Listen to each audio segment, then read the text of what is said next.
The Japanese Korean Mafia Boss took his mother to a restaurant on New Year's Eve and met a black woman who changed everything.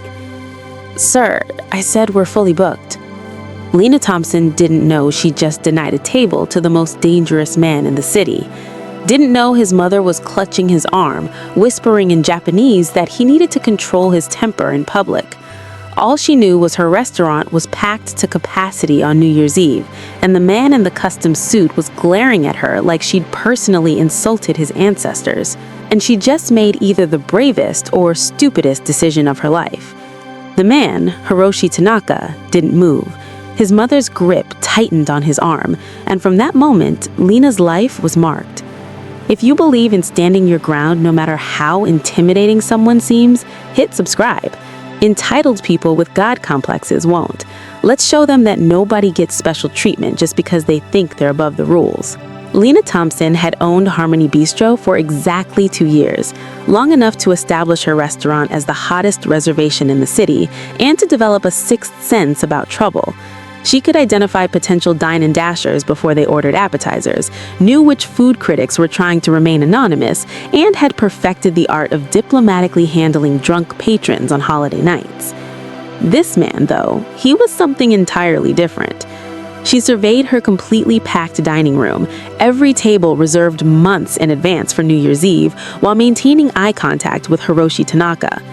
His perfectly tailored suit probably cost more than her monthly rent. His watch, a Rolex, could pay off her remaining culinary school loans. However, it was his eyes that held her attention, cold, calculating, and unused to hearing the word no. "Perhaps there has been a misunderstanding," he said, his English perfect but with a slight accent that rounded the edges of his words. "I called ahead. Tanaka, table for 2. "Sir, we have no reservation under that name. As you can see, we are completely booked for New Year's Eve. I can take your number and call you if we have a cancellation." But unacceptable. One word, delivered with such quiet authority, those conversations at nearby tables faltered. The elderly woman beside him spoke sharply in Japanese, her tone unmistakably maternal despite the language barrier. Hiroshi's jaw tightened, but something in his posture shifted. Not exactly softening, but perhaps a fraction less intimidating. I watched Lena stand there, spine straight, refusing to be cowed. And that's when I knew this wasn't going to end the way Hiroshi Tanaka expected, because what he didn't know, couldn't know, was that Lena Thompson hadn't clawed her way up from nothing, graduated top of her class at Le Cordon Bleu, and built a successful restaurant by the age of 32 just to be intimidated by another entitled man who thought rules didn't apply to him.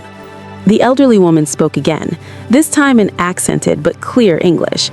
"My son forgets his manners. I am Mrs. Tanaka. It is our fault for not confirming. Perhaps another night." Lena's expression softened slightly at the woman's dignity, and that's when inspiration struck. "I don't have a regular table, but I do have the chef's counter in the kitchen. It's not typically used on busy nights like this, but if you wouldn't mind the noise and heat of a working kitchen, you're welcome to it." Mrs. Tanaka's face lit up. "The chef's counter? How wonderful! We accept, don't we, Hiroshi?"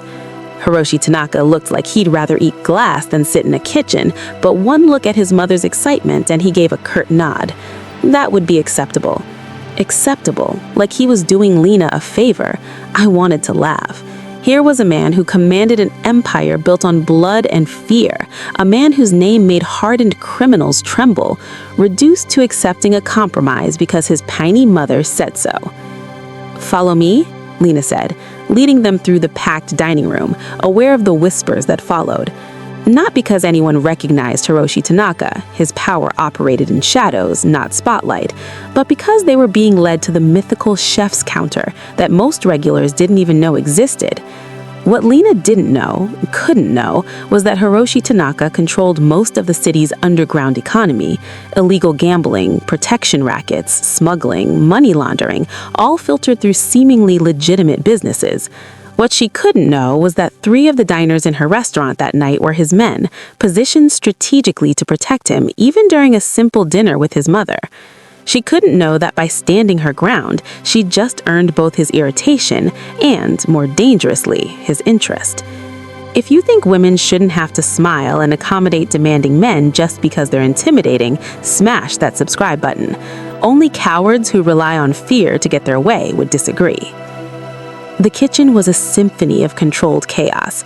Line cooks calling orders, the sizzle of pans, the rhythmic chopping of knives against cutting boards. The chef's counter sat in a small alcove, offering a view of the entire operation while remaining just removed enough for conversation. Lena seated Mrs. Tanaka with careful attention, then gestured to Hiroshi's chair without pulling it out for him. A small rebellion, but I saw the slight narrowing of his eyes. He noticed, too.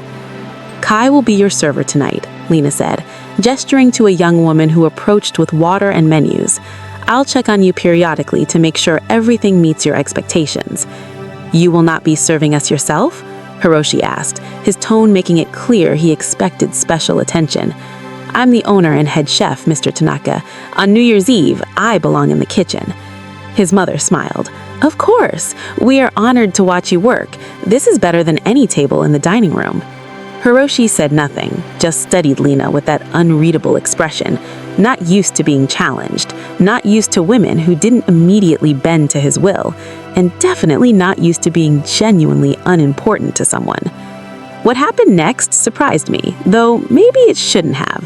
Mrs. Tanaka began asking questions, intelligent, specific questions about techniques she observed, about flavor combinations, about the cultural influences in Lena's cooking, and Lena, despite the chaos of a holiday service, found herself responding with increasing enthusiasm.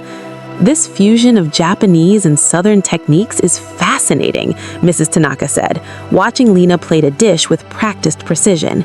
"It reminds me of home, but also something entirely new." "My grandmother was from Alabama," Lena explained, drizzling sauce in a perfect arc. "She taught me that food is history and love combined. When I studied Japanese cuisine during my training, I found so many surprising parallels. The importance of fermentation, the balance of flavors, the reverence for traditional techniques while still innovating." Hiroshi watched this exchange silently, his eyes never leaving Lena's hands as she worked. I could see the calculation happening behind his eyes, reassessing, reevaluating. This woman wasn't just a stubborn restaurant owner. She was talented, passionate, and she knew things about his culture that surprised him. As the night progressed, something shifted. Hiroshi began asking questions about business, about how she'd started her restaurant, about her training in Paris. His questions were precise, almost like an interview, but Lena answered each one without hesitation, her confidence evident as she directed her kitchen through the busiest service of the year. When their food arrived, dishes Lena had specially selected and prepared herself, Mrs. Tanaka took one bite of a particular dish and went completely still. "This tastes like my childhood," she said softly, her eyes suddenly bright with unshed tears. "How did you know?" Lena smiled. "The miso in that dish is from a small producer outside Tokyo. They still make it the traditional way. When I visited Japan to study regional cuisine, I stayed with the family who served something similar. The grandmother taught me her technique." "My mother made this exact dish," Mrs. Tanaka said, her voice thick with emotion. "Before the war, before we lost everything. I haven't tasted it exactly like this since I was a child." I watched Hiroshi's face in that moment, watched as something like genuine surprise, followed by something dangerously close to respect, crossed his features. This woman, this chef who had denied him a table and made him sit in a kitchen, had just given his mother something he couldn't buy with all his money and power, a taste of a home that no longer existed. Only those who appreciate the power of cultural exchange will understand the value of this moment. Hit subscribe if you believe food is the universal language that bridges all differences. Those who can't see beyond their own experience won't get it. The night was progressing smoothly, surprisingly so, when I saw them enter. 3 men, overdressed for the venue, scanning the dining room with predatory efficiency. Hiroshi saw them too, his body tensing subtly as his hand moved toward his jacket. His mother noticed the change immediately, her expression shifting from contentment to concern. "Hiroshi," she said quietly in Japanese, "not tonight, please." Lena, returning to check on them, caught the sudden tension. "Is everything all right with your meal?" "Perfect," Hiroshi said, his eyes still on the dining room. "But I think we should settle our bill now. My mother is getting tired." Lena followed his gaze, instantly spotting the men who didn't fit. Restaurant owners develop a sixth sense about trouble, and these men radiated it. Without missing a beat, she made a decision. "Actually, there's something special I'd like to prepare for dessert. It will take about 20 minutes. Perhaps your mother would like to see my private balcony overlooking the city while you wait. The view is spectacular, and we'll be able to see the early fireworks." Mrs. Tanaka understood immediately. "I would love that. Hiroshi, you settle the bill while Miss Thompson shows me this balcony." Before Hiroshi could object, Lena had smoothly guided Mrs. Tanaka toward a service staircase at the back of the kitchen, away from the dining room and the men who were now making their way toward the kitchen. Hiroshi had seconds to decide: let his mother go with this woman he barely knew, or risk a confrontation with rivals in a crowded restaurant on New Year's Eve. I watched him make a decision I suspect surprised even him. He let them go, then turned to face whatever was coming. What Lena couldn't know as she led Mrs. Tanaka to the private balcony was that she just inserted herself into a blood feud that had been simmering for generations. What she couldn't know was that Hiroshi was using this dinner with his mother as cover for a meeting that was supposed to happen later that night. A meeting with the very men who had just walked into her restaurant with murder in their eyes. If you believe that sometimes the most courageous act is protecting strangers without even knowing why they need protection, hit that subscribe button. Only those who turn a blind eye to others in danger will scroll past. On the balcony, with the city lights spread before them like fallen stars, Mrs. Tanaka took Lena's hand. "My son is not who you think he is." "I don't think anything about your son, Mrs. Tanaka. I don't know him." "But you will," the elderly woman said with surprising certainty. "And when you do, remember this moment. Remember that he let you take me away to safety while he stayed to face danger. Remember that he could have used me as a shield, but he chose to stand alone." Lena frowned. "I don't understand." "You don't need to. Not yet." Mrs. Tanaka moved through the small space, touching potted plants with knowing fingers. "You grow shiso and Japanese mint. These are not common in American balconies." "I try to grow what I can't easily buy," Lena explained, still trying to process the older woman's cryptic warning. "Authentic ingredients make all the difference." "Yes," Mrs. Tanaka said thoughtfully. "Authenticity makes all the difference. In food, in business, in people." When they returned to the kitchen 15 minutes later, Hiroshi was waiting calmly, no sign of the men who had entered earlier. The kitchen staff worked as if nothing had happened, but Lena noticed a tension in the air, a slight disarray that hadn't been there before. "Is everything all right?" she asked carefully. "Perfect," Hiroshi said, rising to take his mother's arm, "but I'm afraid we must go now. How much do I owe you for this exceptional meal?"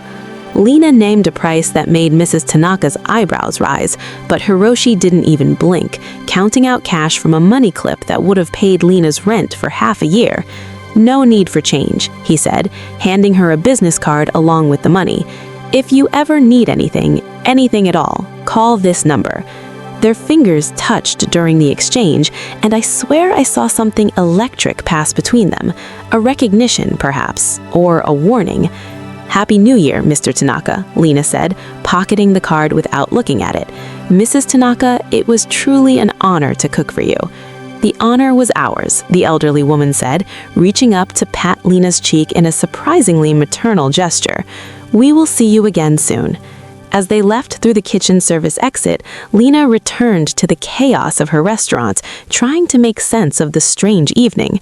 It wasn't until hours later, after the last customers had left, after the champagne toast with her staff at midnight, after the kitchen was cleaned to her exacting standards, that she remembered the card in her pocket. It wasn't a business card, not exactly, just heavy cream cardstock with a 10-digit phone number embossed in black. No name, no company, just 10 digits that would change her life forever. Truth is the foundation of any relationship worth having. Subscribe if you believe starting with secrets only guarantees ending with regrets. Liars won't hit that button. 3 days passed before curiosity got the better of Lena. 3 days of running her restaurant, of trying to forget the intensity of Hiroshi's gaze, of wondering what Mrs. Tanaka had meant. 3 days of telling herself that getting involved with a man who clearly had dangerous connections was the stupidest idea imaginable. On the 4th day, she called the number. He answered on the first ring. I was beginning to think you wouldn't call. No hello, no introduction, as if he'd been sitting by his phone for days, waiting. Maybe he had been. How did you know it was me? Lena asked, immediately annoyed with herself for engaging instead of hanging up. I don't give this number to many people. Pause. My mother hasn't stopped talking about your food. She insists I take her back to your restaurant. We're booked solid for the next 2 months. I assumed so. Another pause. Perhaps you'd consider a private consultation. My mother's birthday is approaching and I'd like to surprise her with a special meal. It was a transparent excuse, and they both knew it, but it was also a safe way for Lena to satisfy her curiosity without committing to anything personal. I occasionally do private chef work, though my rates are considerable. Money is not an issue. Of course it wasn't. Men like Hiroshi Tanaka didn't worry about money. They worried about loyalty, territory, reputation, but never money. They arranged to meet at his office the following afternoon, a private consultation, strictly professional. At least that's what Lena told herself as she spent an extra 30 minutes on her appearance before heading to the address he'd provided. The building was in the financial district, all glass and steel and understated wealth. Tanaka Global Imports occupied the top 3 floors. The security in the lobby was more intensive than at most government buildings, but Lena was expected. A private elevator whisked her to the 50th floor, where a woman who looked more like a model than a receptionist greeted her by name. Mr. Tanaka is expecting you. Miss Thompson, this way, please. Hiroshi's office was exactly what Lena had expected. Minimalistic, expensive, with floor-to-ceiling windows offering a panoramic view of the city. What she hadn't expected was to find him alone, jacket off, sleeves rolled up, revealing forearms covered in intricate tattoos. Traditional Japanese imagery intertwined with symbols she didn't recognize. He caught her looking and smoothly rolled down his sleeves. Thank you for coming, Miss Thompson. Lena, she corrected. If we're going to work together, you should use my first name. Lena. He tested the name carefully. Then you must call me Hiroshi. They spent the next hour discussing his mother's birthday dinner. Favorite foods, dietary restrictions, childhood dishes she might appreciate. All very professional, very appropriate. But underneath the conversation ran an electric current neither of them acknowledged. As Lena prepared to leave, contracts signed for an exorbitant sum that would cover her restaurant's rent for 3 months, Hiroshi finally addressed the elephant in the room. You're curious about what happened at your restaurant. It wasn't a question, but Lena answered anyway.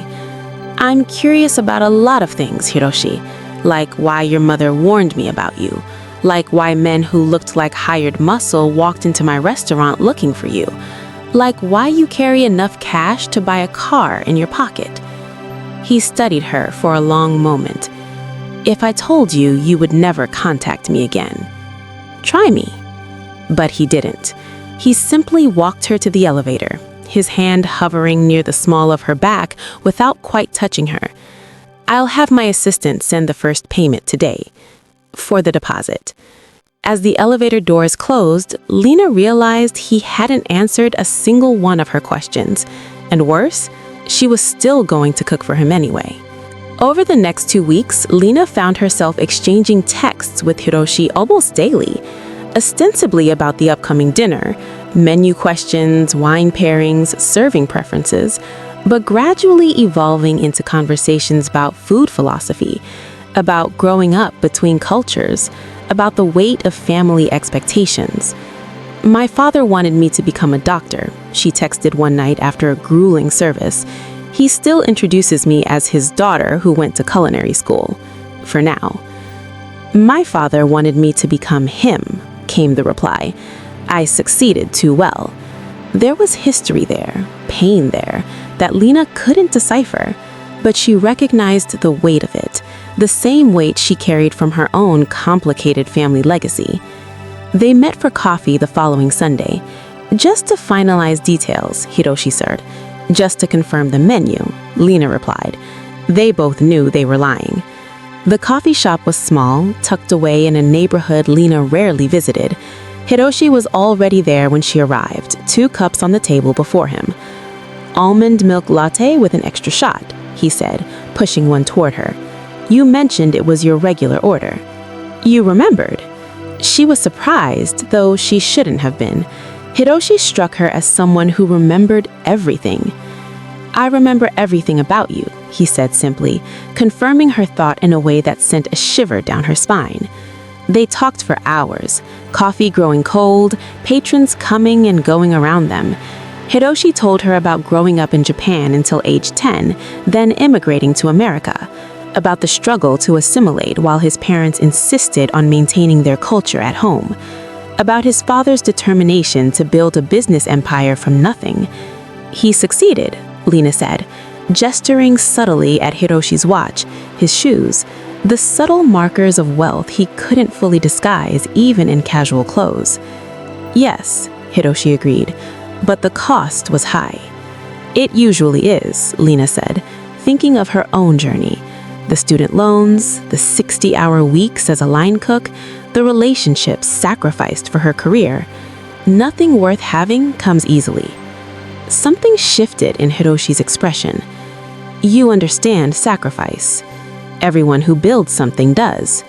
But even as they connected over shared experiences, Lena couldn't ignore the gaps in his story, the vague references to his family business, the careful way he avoided specifics about his father's methods, the slight tension that entered his body whenever the door opened, as if he was constantly expecting trouble. Coffee led to dinner later that week. Dinner led to a walk along the waterfront. The walk led to Hiroshi driving Lena home, the silence in his luxury car comfortable rather than awkward. I'd like to see you again, he said, as they pulled up to her apartment building. Not to discuss the catering. Lena looked at him, really looked at him. The danger was evident in everything about him. The vigilant eyes, the controlled power in his movements, the way his driver kept the car running as if they might need to leave quickly. But so was the interest, the respect, the genuine connection that had been building between them. I'd like that, she said finally. But Hiroshi, eventually you're going to have to trust me with the truth. Something like regret flickered across his face. Some truths are dangerous, Lena. I'm tougher than I look. His smile was sad. I know you are. That's what worries me. If you believe that the most dangerous relationships are the ones worth fighting for, hit subscribe. Those afraid to risk their hearts for something real won't understand.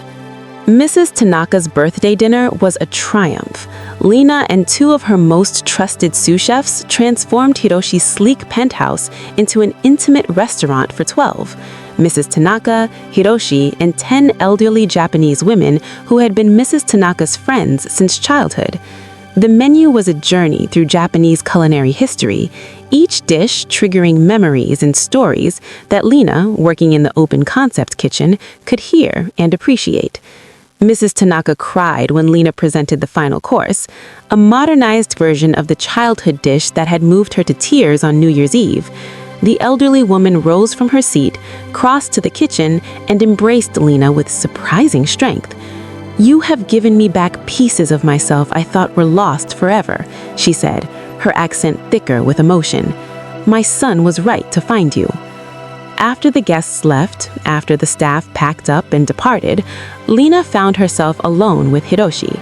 He handed her a glass of rare sake, their fingers brushing in a way that felt deliberate. That was beyond what I imagined, he said, his usual composure softened by genuine gratitude. My mother hasn't been that happy in years. I'm glad. Lena sipped the sake, letting the warmth spread through her chest. Food is memory and emotion made tangible. Sometimes we forget how powerful that can be. They moved to his terrace. The city spread before them like a carpet of lights.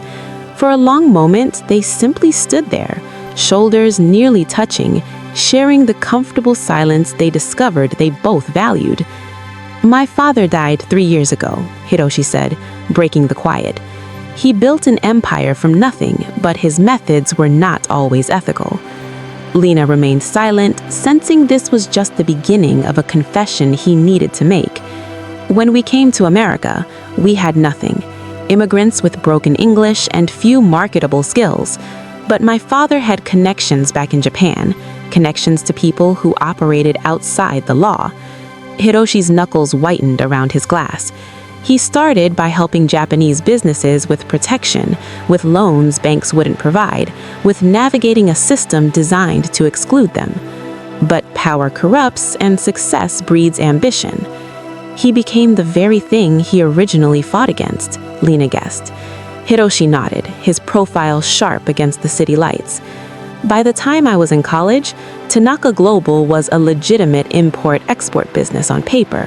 But beneath that facade was an organization that controlled most of the Japanese underground economy in the city.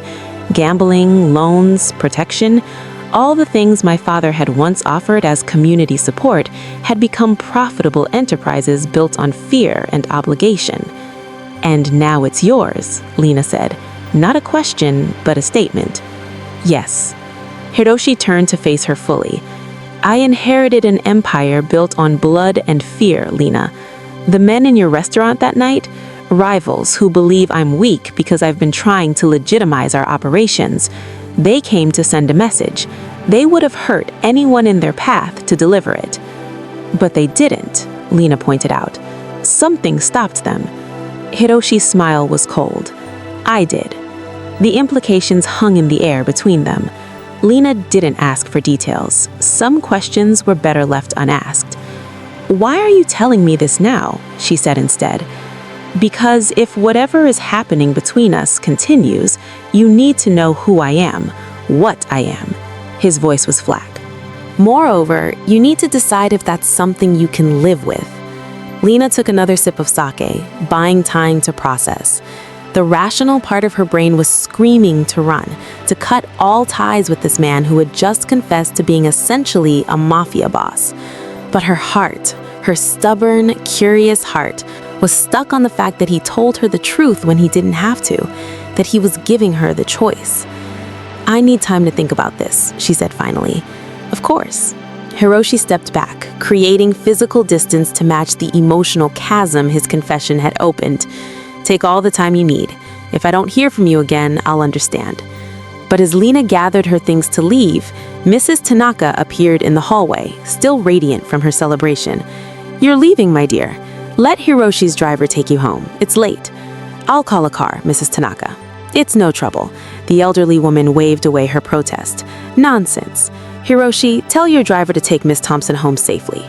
And just like that, Lena found herself back in Hiroshi's luxury car, his driver silently navigating the late-night streets while she tried to reconcile the man she'd been getting to know with the criminal leader he'd just revealed himself to be. When they reached her apartment, the driver got out to open her door, a courtesy she found excessive but had learned not to refuse. As she stepped onto the sidewalk, something caught the driver's attention. He tensed, hand moving inside his jacket, eyes scanning the darkened street. "Get back in the car," he said sharply. "Now." Before Lena could process his words, the night erupted in violence. Gunshots, the driver pushing her down, returning fire, shouting in Japanese into a phone. Seconds stretched into an eternity of terror before screeching tires announced the attacker's retreat.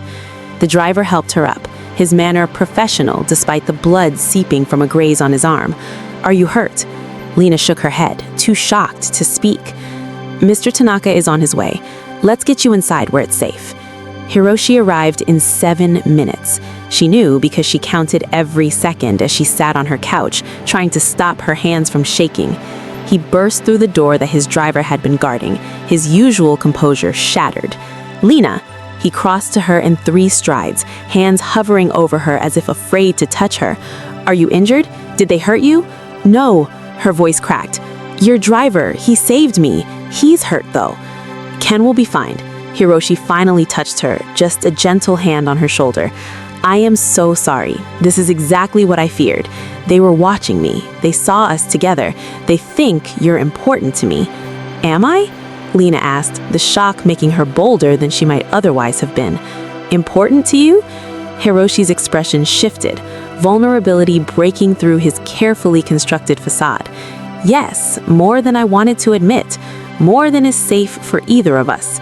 And that's when Lena knew she was in too deep to walk away, not because of the danger or the excitement, but because beneath the dangerous exterior of Hiroshi Tanaka was a man trying to outrun his father's legacy, a man who loved his mother fiercely, a man who had just shown more genuine emotion over her safety than any boyfriend she'd ever had. I need you to leave, she said finally, standing on shaky legs. I need space to process all this. But Hiroshi, I'm not running away, not yet.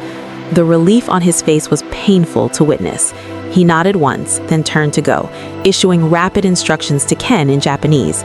I'll have men watching your apartment and restaurant, he said from the doorway. You won't see them, but they'll be there. You'll be safe. I don't need protection, Lena protested automatically. Hiroshi's smile was tired.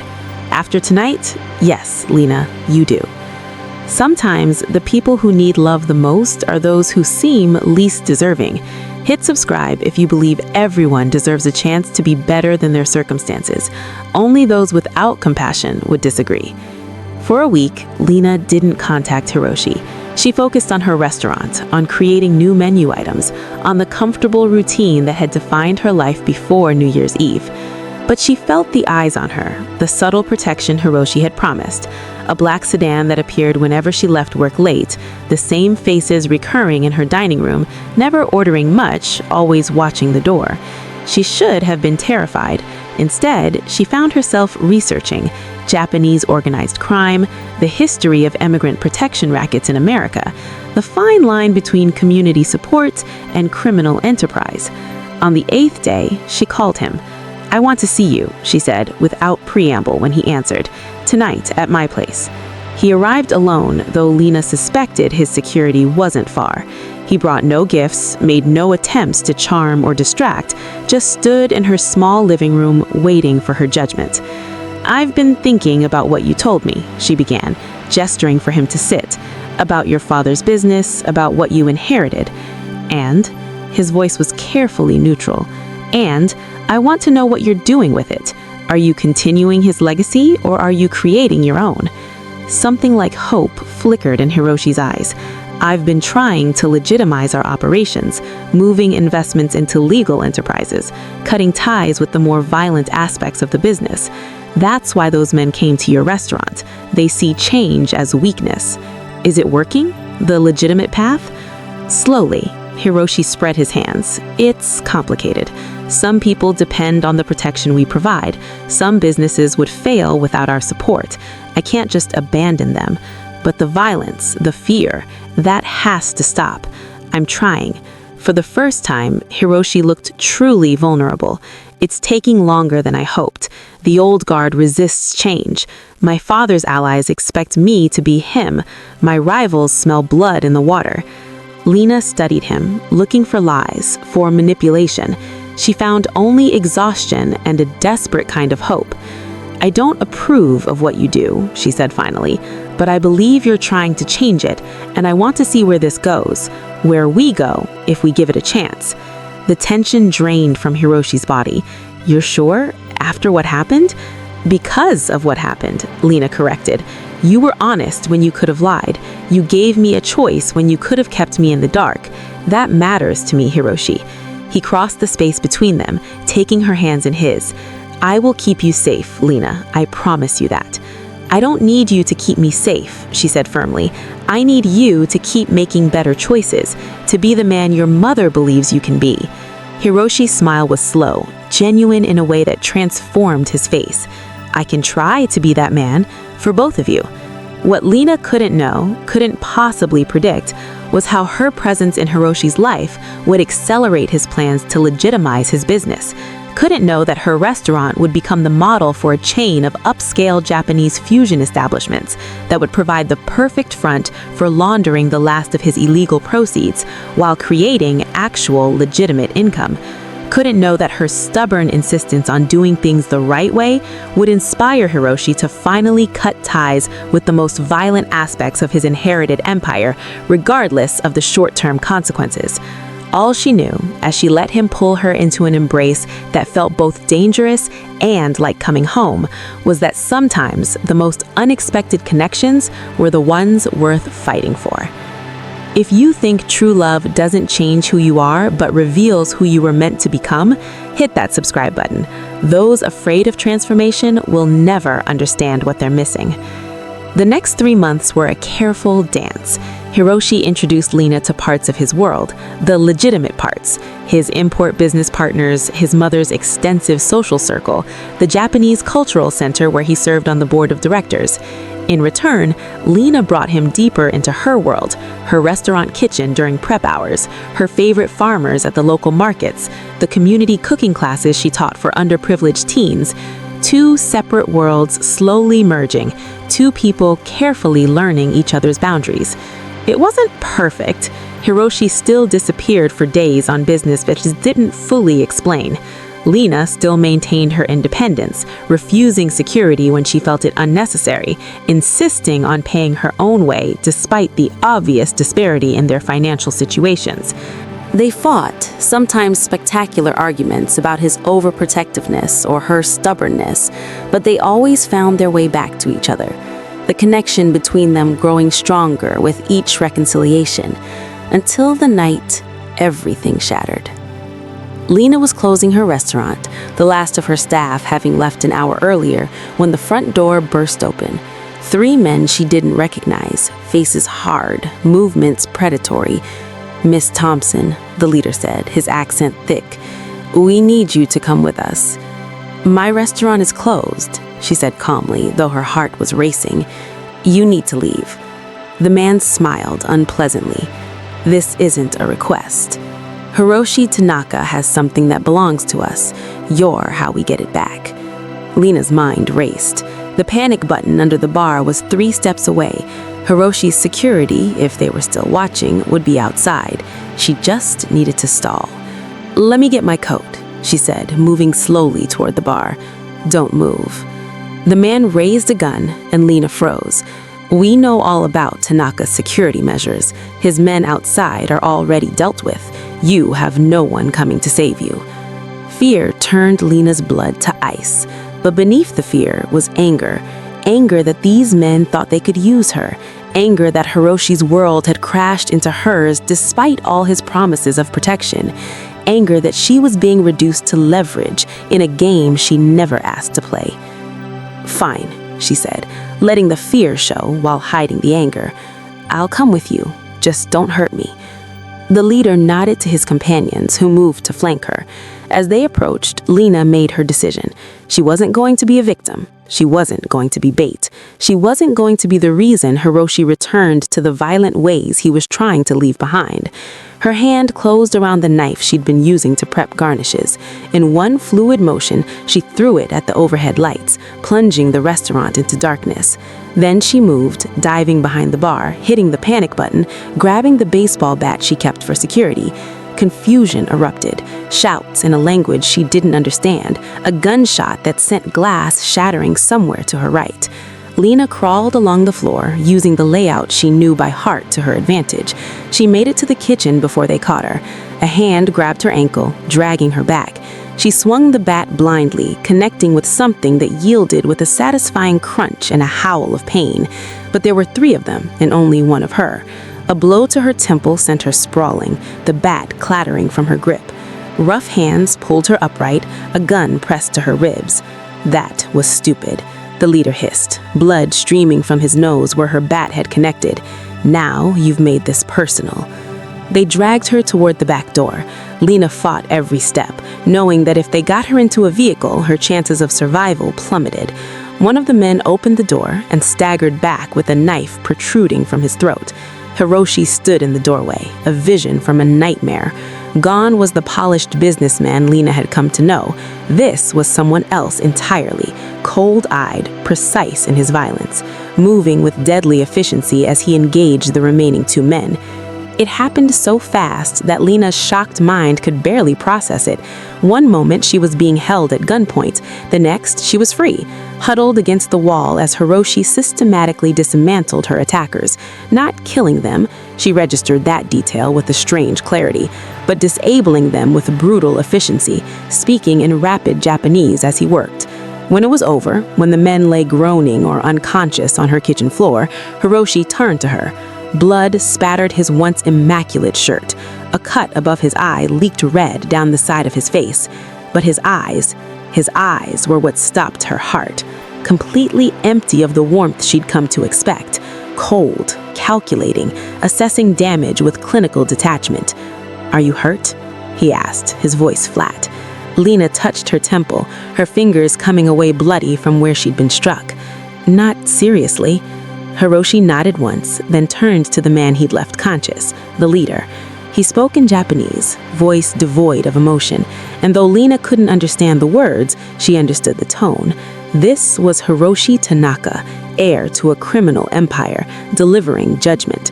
The man responded, his tone desperate, pleading. Hiroshi's expression didn't change. He spoke again, final-sounding pronouncement, then turned back to Lena.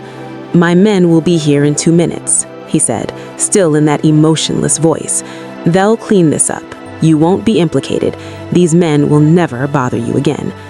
"Hiroshi," Lena began, but he cut her off with a raised hand. "Don't. Please."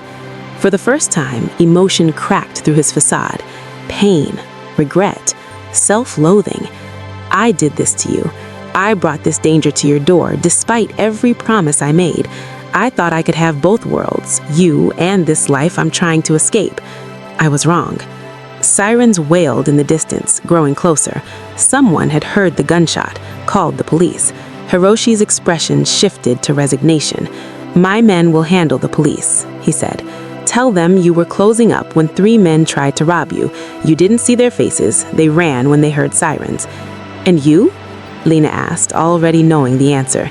"I can't be here when they arrive." Hiroshi finally moved toward her, hesitating before gently touching her injured temple. "I'm so sorry, Lena. You deserve better than this. Better than me.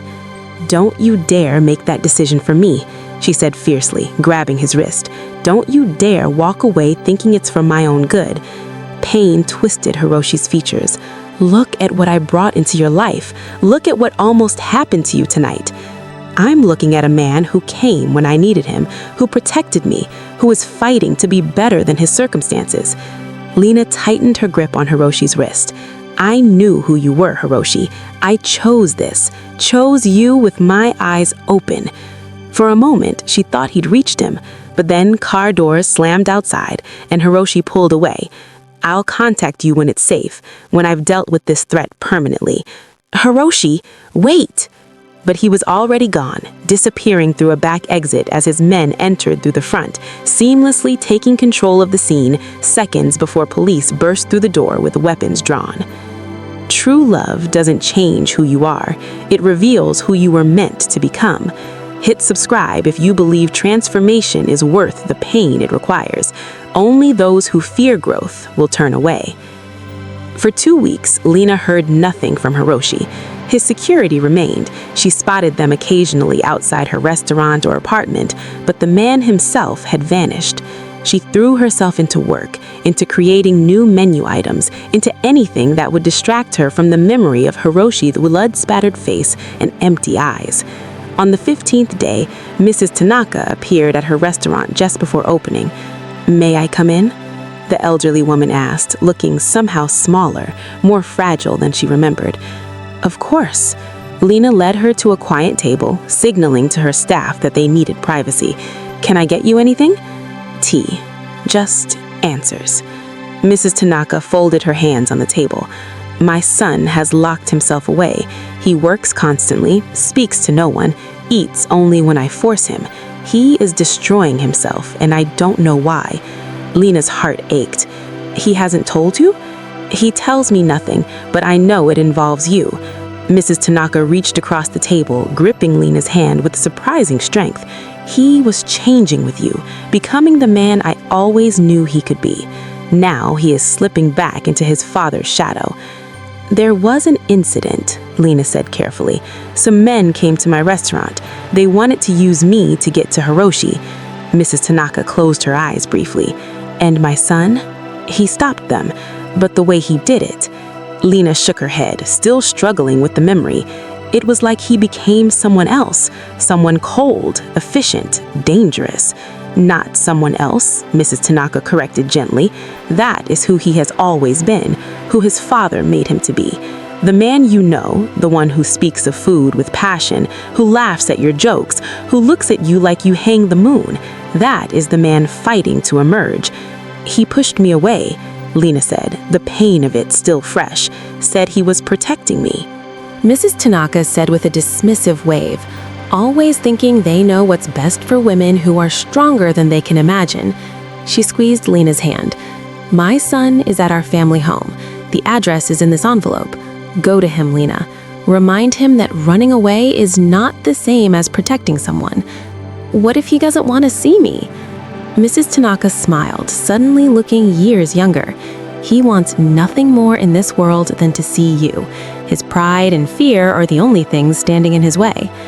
The Tanaka family home was not what Lena expected. No mansion, no ostentatious display of wealth, just a beautiful, traditional Japanese-style house set on several acres outside the city, surrounded by carefully tended gardens and high walls that spoke more of privacy than security. The housekeeper who answered her knock seemed unsurprised by her arrival, leading her through the house to a back garden where Hiroshi sat alone, surrounded by paperwork, a half-empty bottle of soju on the table beside him. You shouldn't be here, he said without looking up, clearly assuming she was a staff member. Probably not, Lena agreed, but your mother can be very persuasive. Hiroshi's head snapped up, shock evident on his face. He looked terrible. Unshaven, dark circles under his eyes, thinner than he'd been 2 weeks ago, but he was still the most beautiful man Lena had ever seen. Lena, he breathed her name like a prayer. What are you doing here? Apparently saving you from yourself. She sat down across from him, uninvited. You look awful. A ghost of a smile touched his lips. Always so direct. Someone has to be. She gestured at the paperwork surrounding him. What is all this? Hiroshi hesitated, then seemed to make a decision. Transfer documents, contracts, legal filings. I'm dismantling my father's organization piece by piece. The legitimate parts are being restructured under new management, trusted people who know nothing about the original sources of funding. The illegitimate parts are being shut down, with financial support to help the people who depended on them transition to legal employment. Lena stared at him, understanding dawning. You're walking away from everything. Yes, Hiroshi met her gaze steadily. After what happened at your restaurant, I realized I couldn't keep straddling both worlds. I couldn't keep pretending I could be two different people. The heir to my father's criminal enterprise and the man who... He trailed off. The man who what? Lena pressed. The man who loves you, Hiroshi said simply. Because I do love you, Lena. Enough to let you go. Enough to ensure that my world can never touch yours again. That's the stupidest thing I've ever heard, Lena said, but there was no heat in her words. You don't protect people by abandoning them, Hiroshi. You protect them by becoming someone who doesn't put them in danger in the first place. She gestured at the papers, which is exactly what you're doing now. It's not that simple. There will be consequences. People who feel betrayed, rivals who see an opportunity. Hiroshi ran a hand through his disheveled hair. It could get worse before it gets better. Then we face it together. Lena reached across the table, placing her hand over his. That's what partners do. Partners, Hiroshi repeated, as if testing the word. Is that what we are? That's what we could be. If you stop making unilateral decisions about our relationship and start treating me like someone capable of making her own choices. Lena tightened her grip on his hand. I choose you, Hiroshi, the man you are and the man you're trying to become. But you have to choose me too. Not just the idea of me, but the reality. A woman who doesn't need protection as much as she needs honesty and partnership. For a long moment, Hiroshi just looked at her, his expression unreadable. Then, slowly, he turned his hand beneath hers, intertwining their fingers. "I choose you," he said quietly. "I always have, from the moment you told me to wait my turn in your restaurant. I just didn't think I deserved to be chosen in return." "Well, get used to it," Lena said, squeezing his hand, "because I'm not going anywhere."